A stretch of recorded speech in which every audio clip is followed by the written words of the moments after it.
జై లక్ష్మీ నృసింహస్వామికి జై. మనకి శాస్త్రంలో ఉన్నటువంటి ఒక ప్రమాణ వాక్యం ఉదయాదుదయం వారం అని. అంటే సూర్య ఉదయం నుంచి మరుసటి రోజు సూర్యోదయం వరకు అది ఒక రోజు కింద లెక్క.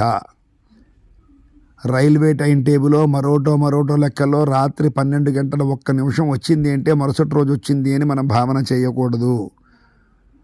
ఈ మన కాలమానాన్ని బట్టి, మన హిందూ సంప్రదాయములను బట్టి, మన భారతదేశం యొక్క వైశిష్ట్యాన్ని బట్టి మనం ఎలా తీసుకోవాలి అంటే, ఈరోజు సూర్యోదయం లగాయితూ రేపటి రోజు సూర్యోదయం వరకు ఇవాళ రోజే లెక్క.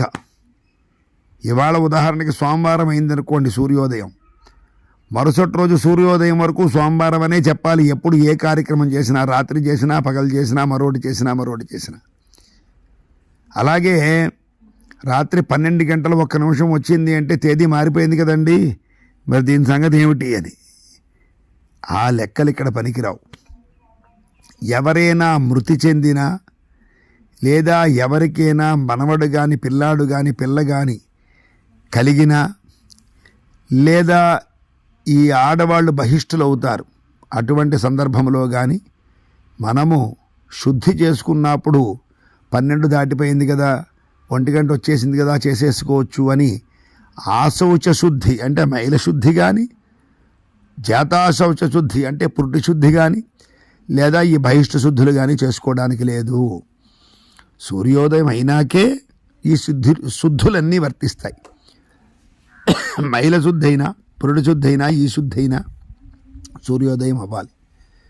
అంచేత వీటికి ప్రమాణాన్ని చెప్పారు. మళ్ళీ రాత్రి భాగంలో కనుక పురుడు వస్తే ఉదాహరణగా ఎన్నింటికి వచ్చిందో సమయం చూసుకుని, సూర్య అస్తమయంలాగా అయితే సూర్యోదయం వరకు లెక్క పెట్టుకుని దాన్ని 3 భాగాలు చేసి 2 భాగములైతే పూర్వ దివసం ముందు రోజులోను, 3వ భాగంలోకి వస్తే ఆ కాలము మరుసటి రోజులోనూ లెక్క పెట్టుకోవాలి.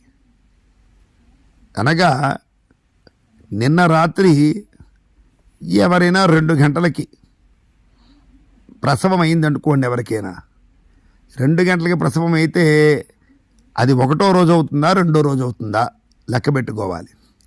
అప్పుడు ఎలాగా అంటే నిన్న ఉన్న సూర్యాస్తమానం లగాయితూ ఈరోజు ఉన్న సూర్యోదయం వరకు సమయం లెక్కించుకోవాలి. మొత్తం ఎన్ని గంటలు వచ్చింది దాన్ని 3 చేత భాగించాలి.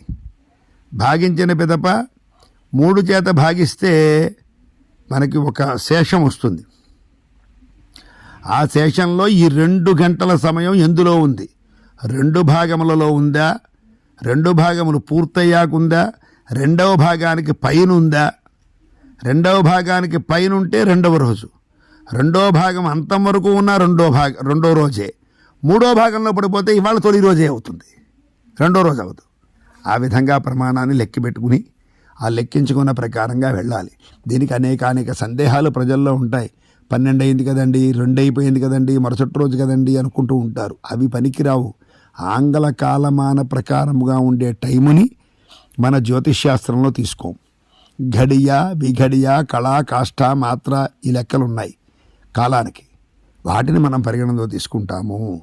అంచేత దీని యందు సందేహము వీడి, మీకు ప్రధానంగా ఇటువంటి సందేహాలు కలిగినప్పుడు మీ గ్రామంలో కానీ, మీ పట్టణంలో కానీ ఉన్నటువంటి వేద పండితుల వద్దకు కానీ, లేకపోతే జ్యోతిష్శాస్త్ర పండితుల వద్దకు కానీ, లేదా ఊళ్ళో ఉండే అర్చక పురోహితుల వద్దకు కానీ వెళ్ళి తెలుసుకోండి. మీరు స్వనిర్ణయాలు చేసుకుంటే ఆ మైలు ఇంట్లో తెలియకుండా కలుపబడితే దానివల్ల చాలా ప్రమాదం వస్తుంది, ప్రత్యువాయువు వస్తుంది.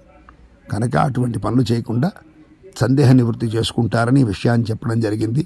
జై లక్ష్మీ నృసింహ పరబ్రహ్మణే నమః.